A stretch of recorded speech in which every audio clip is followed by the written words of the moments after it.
Let me tell you about two people I want you to think about. Both of them are reading the same financial advice articles. Both of them know they should be saving. Both of them have watched enough YouTube videos to probably teach a basic personal finance course. And yet, one of them is quietly building wealth every single year, while the other one is stuck. Same income, same job, roughly the same life, but somehow always feeling like they're just barely keeping up. The difference between these two people is not knowledge. It's not discipline either, not really.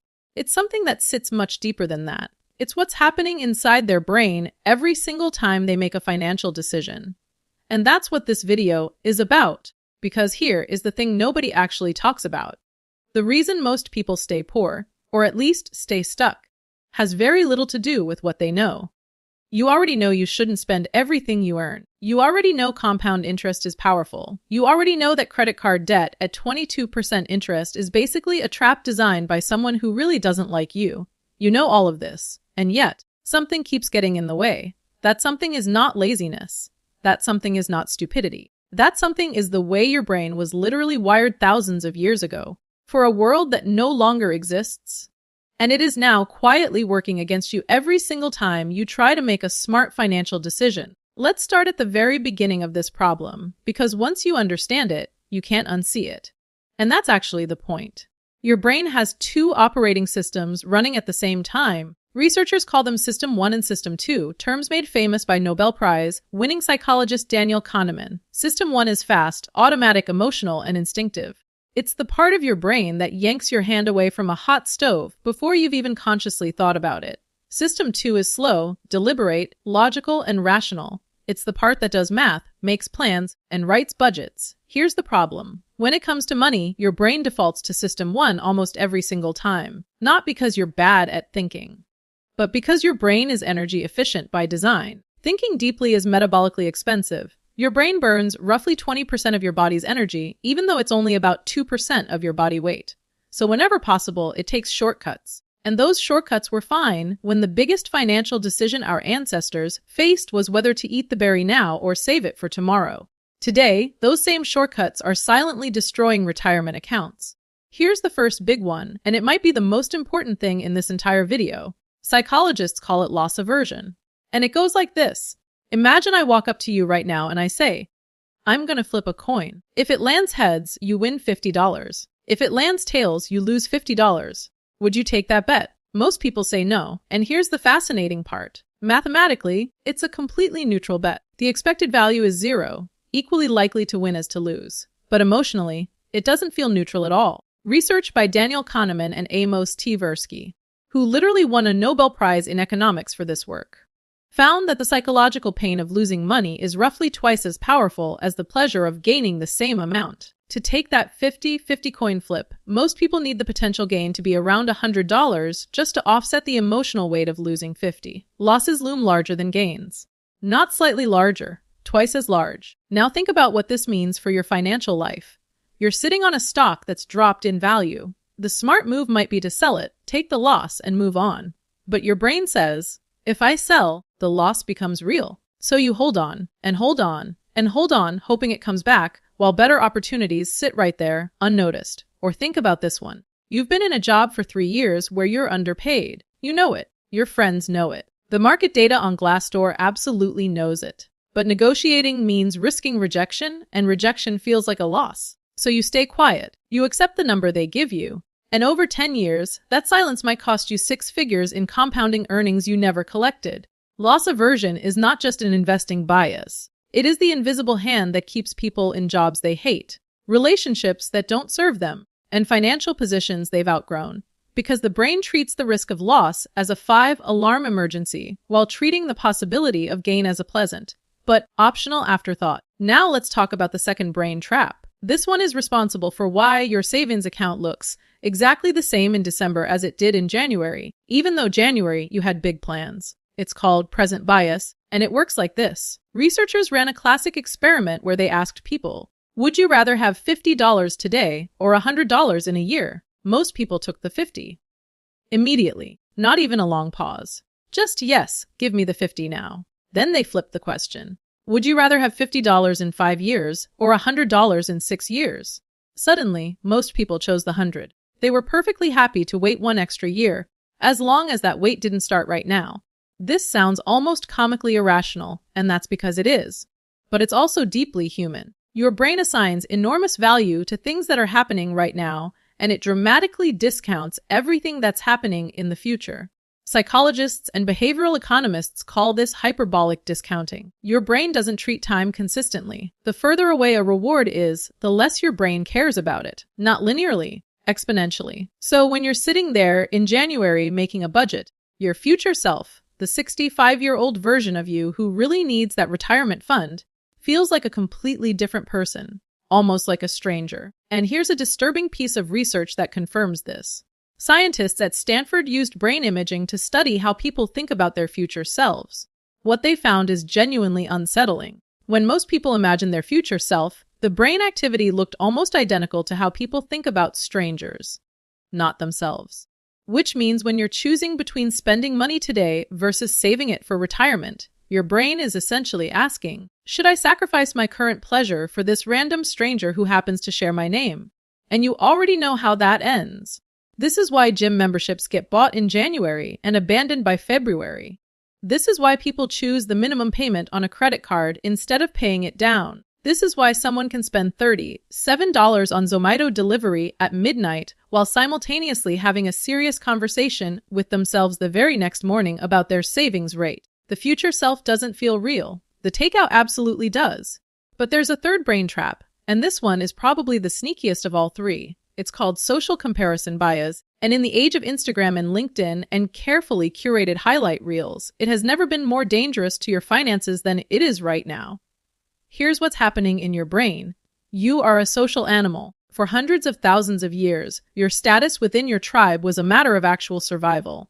If you were high status, you got more food, more protection, better chances of passing on your genes. If you were low status, the opposite. So your brain evolved to be hyper-sensitive to social comparisons. It is constantly, automatically, and involuntarily running a calculation that goes, where do I rank? Am I doing as well as the people around me? Am I falling behind? This was a useful system when your peer group was 30 people in a village and social status was measured by things like hunting skill. It is a catastrophic system in a world where your peer group is literally anyone with a phone and a good filter. A survey from 2024 by Intuit Credit Karma found that 43% of Gen Z and 41% of millennials experience something researchers are now calling money dysmorphia, a state of financial anxiety driven by what they see on their social media feeds. Nearly half the people in those age groups feel financially behind, despite the fact that many of them are actually doing fine by any objective measure. The gap between what U.S. consumers are saving and what they'll need to retire is approaching almost $3.7 trillion.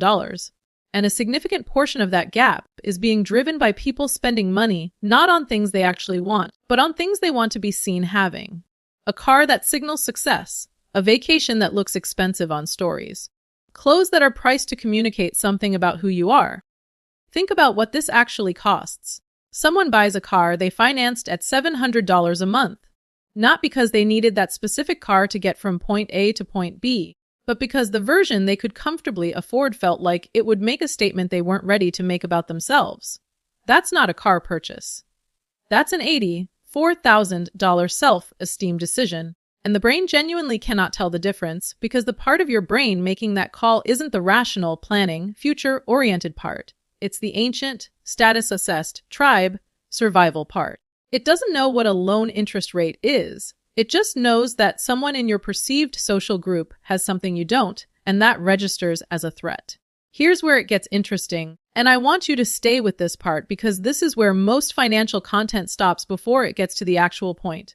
All three of these brain traps, loss aversion, present bias, and social comparison, share one common root. They are not flaws, they are features. They evolved for very specific reasons. Loss aversion kept your ancestors from taking gambles that could kill them. Present bias kept them focused on immediate survival rather than abstract future concerns. Social comparison kept them tuned in to their position within the group, which was often the difference between eating and not eating. These are brilliant adaptations. They just happen to be absolutely terrible at helping you build generational wealth in 2025. The problem isn't that your brain is broken. The problem is that your brain is running software that was written for an entirely different operating environment. You're running a program designed for 10,000 BCE on hardware that's supposed to manage a 401k, a mortgage, a side income, and a diversified investment portfolio. And then you wonder why it keeps crashing. Now let me show you what this actually looks like in real life, because I think seeing it clearly is the first step to doing something about it.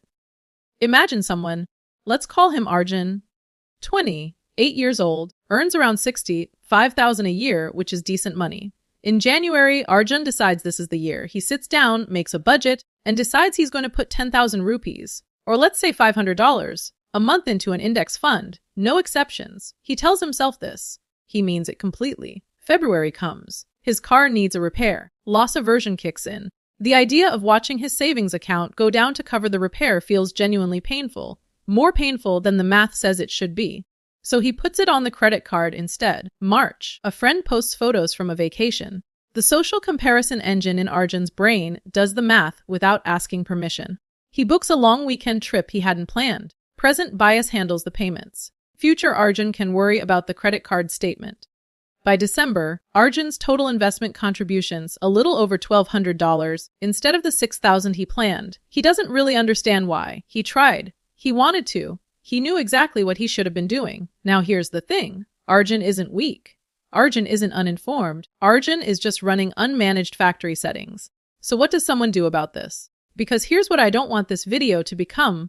Another piece of content that explains a problem eloquently and then says, so be more disciplined. Like that's a useful thing to say to someone whose brain is actively working against discipline. That's like telling someone to just not blink. Not helpful. What actually works is something researchers in behavioral economics call architecture. The idea is simple but powerful. Don't try to fight your brain. Design systems that work with it. The first and most important thing you can do is automate the behavior your brain will always try to talk you out of. Warren Buffett has said, arguably the most successful investor in human history, that the most powerful thing an individual investor can do is automate consistent contributions and then resist the urge to interfere with them. Not because timing the market is hard, which it is, but because your loss aversion will tell you to sell at the bottom and your present bias will tell you to spend the money you should have been investing and your social comparison will tell you to upgrade your lifestyle every time your salary goes up. When the money moves automatically, before you see it, before your brain has had a chance to run those calculations, the three traps have nothing to grab onto. There's a concept called the Save More Tomorrow program, developed by behavioral economist Richard Thaler, who also won a Nobel Prize. Behavioral economists seem to collect those, where employees committed to automatically increasing their savings rate every time they got a raise, rather than increasing it right now. The results were dramatic. People who signed up for this program ended up saving nearly 3 times as much over the following years as people who had the exact same financial education and said they planned to save more. Same knowledge, completely different outcomes. The difference was that one group tried to overpower their brain's present bias with willpower. The other group simply made the decision once, in advance, when present bias had nothing to fight over, and let the system run. The second thing that works is creating what psychologists call a cooling-off protocol for major spending decisions. Not a budget in the traditional sense. Most people's brains rebel against detailed budgets because they feel like deprivation, which triggers loss aversion, which makes the budget feel like a threat. Instead, something simpler. For any non-essential purchase above a specific number, pick a threshold that makes sense for your life. You wait 48 hours. That's it. 48 hours. Because what research consistently shows is that emotional spending decisions, the ones driven by social comparison, by the dopamine hit of acquiring something new, by the fear of missing out, almost always lose their urgency within 2 days. The thing you needed to buy right now at midnight looks very different on Thursday morning. Not always. Sometimes you think about it for 2 days and you still want it, and then you should probably buy it, because that's a considered choice. But the impulsive, comparison-driven, present, biased version of the purchase, it almost never survives the wait. Third, and this is the one that feels almost too simple to be real, is reframing how you think about your future self. Remember that Stanford research showing that most people think about their future self the same way they think about a stranger. The fix for this is to make that stranger feel less strange. Some financial psychologists suggest writing a letter to your future self, not as a cheesy exercise, but as a cognitive tool.